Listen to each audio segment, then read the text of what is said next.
Kisah penjual tempe yang menjadi wali Allah. Suatu ketika, masyarakat Bululawang Malang ingin mendirikan masjid. Warga akhirnya melakukan rapat, musyawarah untuk memutuskan langkah terbaik. Tapi ada satu hal yang sangat penting bagi warga. Sebelum masjid berdiri harus ada yang sowan kepada Kiai Haji Abdul Hamid Pasuruan. Maka, berangkatlah tokoh warga ini untuk sowan kepada Kiai Hamid. Setelah sampai di rumah Kiai Hamid, terjadilah dialog yang penuh hikmah ini. Kiai, insya Allah masyarakat di Bululawang mau mendirikan masjid. Sudilah kiranya Kiai Hamid datang untuk menentukan arah kiblatnya. Pinta si tokoh, insya Allah, tapi di sana itu sudah ada wali besar. Anda datang kepada beliaunya saja, daripada jauh-jauh ke sini. Jawab Kiai Hamid. Siapa wali agung itu, Kiai? Tanya si tokoh. Kiai Muhsin namanya, silahkan dicari.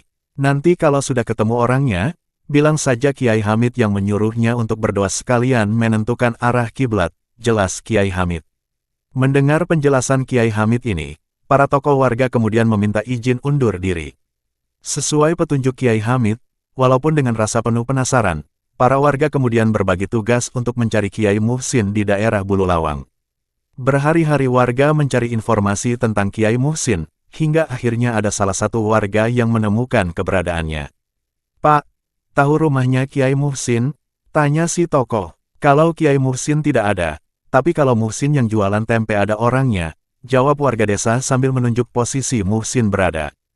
Terima kasih Pak, sahut si tokoh. Singkat cerita, akhirnya tokoh warga itu mendatangi sosok Kiai Muhsin yang sedang jualan tempe.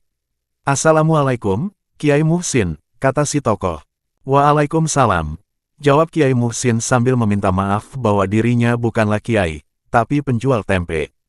Jangan panggil saya Kiai, saya ini penjual tempe. Terang Kiai Muhsin. Begini Kiai, panjenengan diminta baca doa sekaligus menentukan arah kiblat atas masjid yang dibangun warga kami, pinta si tokoh. Saya sudah menjelaskan Pak, saya ini bukan Kiai. Saya ini penjual tempe kok malah diminta doa dan menentukan arah kiblat. Bagaimana panjenengan ini? Jawab Kiai Muhsin. Ini Kiai Hamid Pasuruan yang minta panjenengan Kiai. Jelas si tokoh. Loh, panjenengan sudah sowan Kiai Hamid toh? Jawab Kiai Muhsin dengan penuh kaget. Iya Kiai, Kiai Hamid yang menyuruh kami untuk mencari panjenengan, kata si tokoh. Setelah disebut nama Kiai Hamid Pasuruan, Kiai Muhsin akhirnya mengikuti apa yang menjadi permintaan warga. Kiai Muhsin akhirnya yang mendoakan masjid itu dan menentukan arah kiblatnya. Sejak saat itu, Kiai Muhsin dikenal luas masyarakat. Banyak santri yang ingin mengaji kepada beliau. Bahkan sosok Gus Dur ketika menjadi presiden pernah sowan ke rumah Kiai Muhsin di Makbul Bululawang Malang. Itulah sosok Kiai Muhsin, sosok wali besar yang bersembunyi sebagai penjual tempe.